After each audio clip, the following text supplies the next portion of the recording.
उस supreme court के फैसले को संविधान बदल करके पलट दिया गया और 71 में ये संविधान संशोधन किया गया था। और क्या था, उन्होंने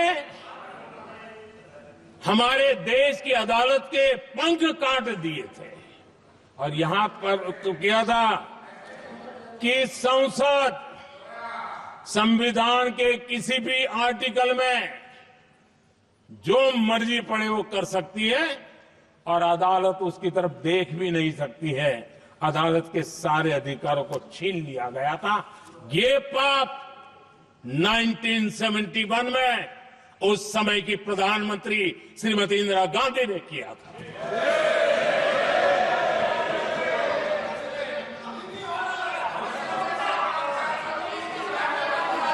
और इस परिवर्तन ने इंदिरा जी की सरकार को मौलिक अधिकारों को छीनने का और न्यायपालिका पर नियंत्रण करने का अधिकार दिया, सक्षम बना दिया था। आदरणीय सभापति जी, खून मुंह पे लग गया था, कोई रोकने वाला था नहीं। और इसलिए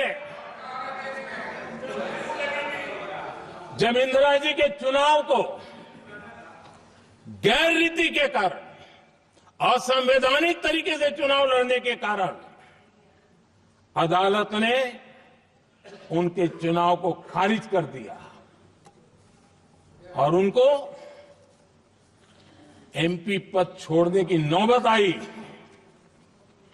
तो उन्होंने गुस्से में आकर के देश पर इमरजेंसी थोप दी, आपातकाल लगा दिया अपनी कुर्सी बचाने के लिए। और उसके बाद इतना ही नहीं, उन्होंने इमरजेंसी तो लगाई, संविधान का दुरुपयोग तो किया ही किया, भारत के लोकतंत्र का गला तो घोंट ही दिया। लेकिन 1975 में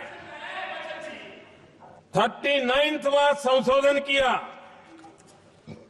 और उसमें उन्होंने क्या किया, राष्ट्रपति, उपराष्ट्रपति, प्रधानमंत्री, अध्यक्ष, इनके चुनाव के खिलाफ कोई कोर्ट में जा ही नहीं सकता है, ऐसा उन्होंने, और वो भी रिट्रोस्पेक्टिव किया, आगे के लिए नहीं, पीछे का भी, अपने पापों का भी उन्होंने। और आदरणीय सभापति जी, मैं संविधान की बात कर रहा हूं, मैं संविधान के आगे पीछे कुछ नहीं बोल रहा हूं।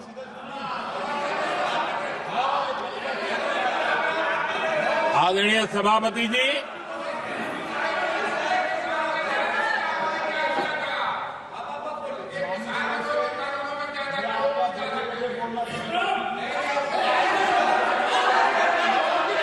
आदरणीय सभापति जी, इमरजेंसी में लोगों के अधिकार छीन लिए गए, देश के हजारों लोगों को जेलों में ठूंस दिया गया, न्यायपालिका का गला घोंट दिया गया, अखबारों की स्वतंत्रता पर ताले लगा दिए गए।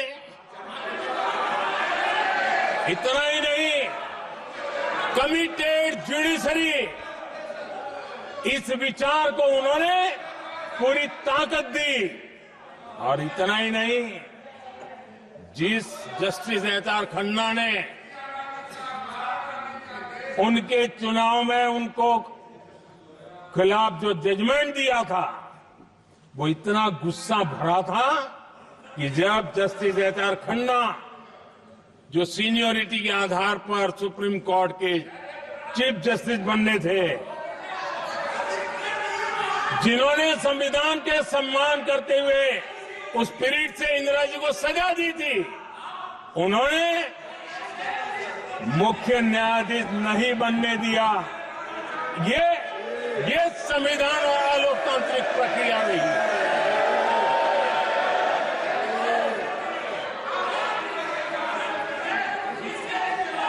आदरणीय सभापति जी,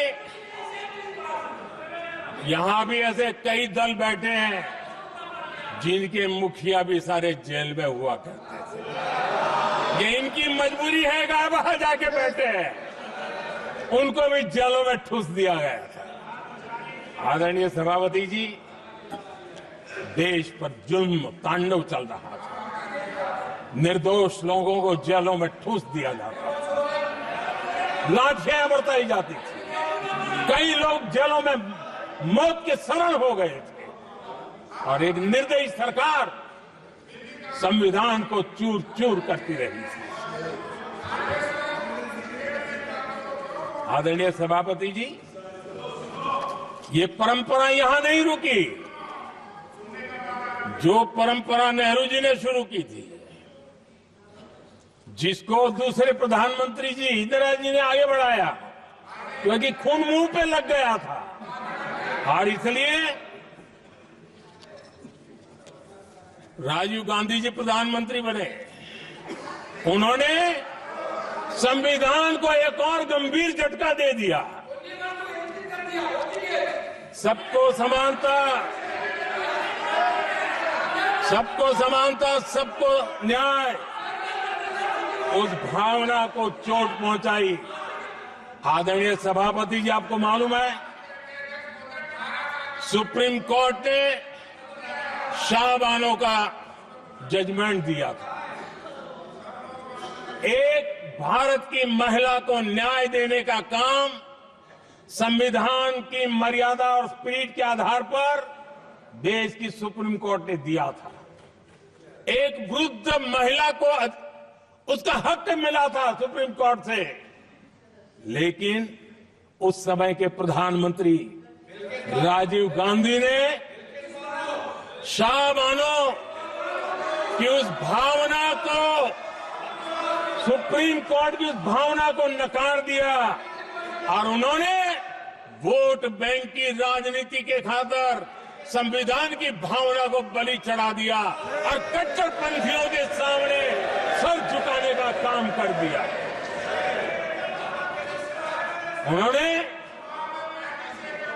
न्याय के लिए तड़प रही एक वृद्ध महिला को साथ देने के बजाय उन्होंने कट्टरपंथियों का साथ दिया।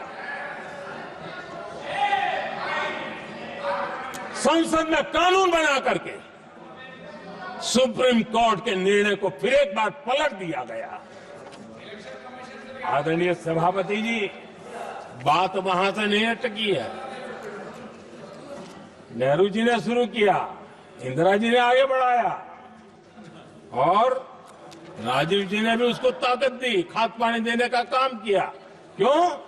संविधान के साथ खिलवाड़ करने का लहू उनके मुंह लग गया। आदरणीय सभापति जी, अगली पीढ़ी भी इसी खिलवाड़ में जुड़ी पड़ी है।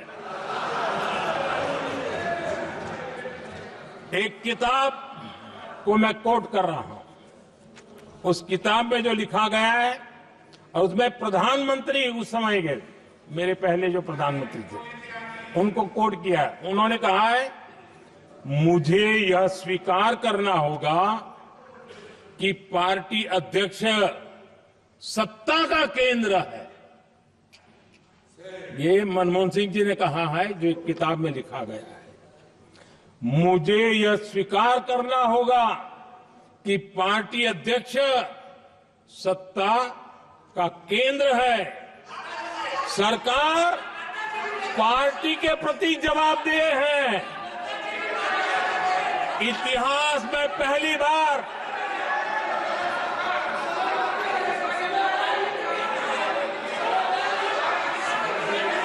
आदरणीय सभापति जी, नहीं, आप सदन इतिहास तरीके से में पहली बार नो, ये तरीका बिल्कुल ठीक नहीं है। सदन के नेता बोल रहे हैं, आपको मर्यादा रखनी चाहिए। ऐसे सदन नहीं चलेगा इस तरीके से, गलत तरीका आपका ये। माननीय प्रधानमंत्री जी, आदरणीय सभापति जी, इतिहास में पहली बार संविधान को ऐसी गहरी चोट पहुंचा दी गई। संविधान निर्माताओं ने चुनी हुई सरकार और चुने हुए प्रधानमंत्री की कल्पना तक ही हमारा संविधान था। लेकिन इन्होंने तो प्रधानमंत्री के ऊपर एक गैर संवैधानिक, और जिसने कोई शपथ भी नहीं लिया था, नेशनल एडवाइजरी काउंसिल पीएमओ के भी ऊपर बैठा दिया। पीएमओ के ऊपर